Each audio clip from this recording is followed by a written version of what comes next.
আতঙ্কে দুই নাবালকের হাত ধরে গ্রাম ছাড়ছেন ময়নাগুড়ির মৃত কংগ্রেস কর্মী মানিক রায়ের পরিবার।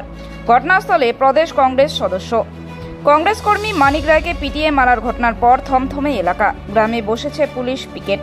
স্বামীর মৃত্যুর পর আর দুই সন্তান নিয়ে এই গ্রামে থাকতে চাইছেন না, অন্যত্র চলে যাচ্ছেন, কারণ তারা আবার আক্রমণের মুখে পড়তে পারেন, এমনটাই জানিয়েছেন স্বপ্না রায়। মুখ্যমন্ত্রীর বার্তা শুনেই গ্রামে ফিরেছিলেন মৃত কংগ্রেস কর্মীর পরিবার। দাবি কংগ্রেসের জেলা সভাপতি তথা প্রদেশ কংগ্রেস সদস্য নির্মল ঘোষ দস্তিদারের। এবার হয়তো নিশ্চিন্তে গ্রামে বসবাস করতে পারবেন, কিন্তু সেটা আর হলো না। খুন হতে হলো মানিক রায়কে। এই ঘটনায় মূল অভিযুক্ত প্রতিবেশী তৃণমূল কর্মী নারায়ণ রায়, তার স্ত্রী সবিতা রায় ও তার ছেলে মাধব রায়। ইতিমধ্যেই নারায়ণ রায়কে পুলিশ কাল গ্রেপ্তার করেছে, কিন্তু তার স্ত্রী ও ছেলে পলাতক। গতকাল মোট 11 জনের নামে ময়নাগুড়ি থানায় অভিযোগ করে মৃত মানিক রায়ের স্ত্রী স্বপ্না রায়। পুলিশ এখনো পর্যন্ত 5 জনকে গ্রেপ্তার করেছে, বাকিরা পলাতক। পুলিশ তাদের খোঁজে তল্লাশি চালাচ্ছে। না না, গল্প তো পিছনে আছে, আসল গল্প পিছনে। ঘরটা পিছনে ছিল না না না, ঘরটা কোথায় ছিল? এইটাই ঘর, এইটাই ঘর ছিল, এইটাই ঘর, এইটাই জায়গা।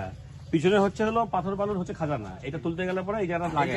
বাস, হ্যাঁ বাস বাস, এটা হচ্ছে আসল গল্প। ঘরটা করছে। হ্যাঁ হ্যাঁ, এইটাই হচ্ছে ওই কত সেকেন্ড বাস। হ্যাঁ হ্যাঁ বাস বাস। যেদিনটা ঘটনাটা পরশু দিনের ঘটনা, রাত্রিবেলা, তখন তোরা ঘরেতেই ছিল?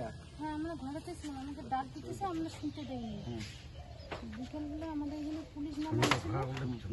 পুলিশ বলছে তোমরা ঘর দিকে যাচ্ছ, তোমার ঘর থেকে বাইর হবে না। পুলিশের কথা তো শুনতে হবে।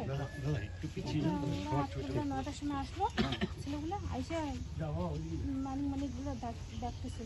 বলতেছে মানিক কাকু বাইর হও, আপনাকে এখানে থাকতে দেবো না। আপনাকে কালকে রাত্রেবেলা বলে দিছিল যে আপনি এখানে থাকবেন না। আপনাকে যে জয়ন্ত এসে যেহেতু তোমার মানে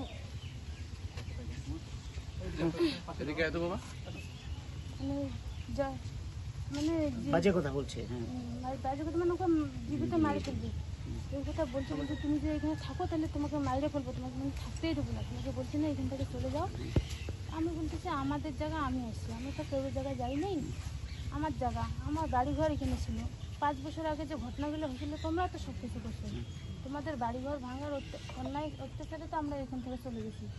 আর কত আমরা সহ্য করবো? আমরা তো তখনও কোনো কিছু বেশি করিনি। তোমরাই আমাদের নামে মিথ্যে একটা মামলা করছো, আমার স্বামীর নামে নারী নির্যাতন কেস করছো, আমার স্বামীকে অ্যারেস্ট করেছো, আমাদেরকে মারধর করছো।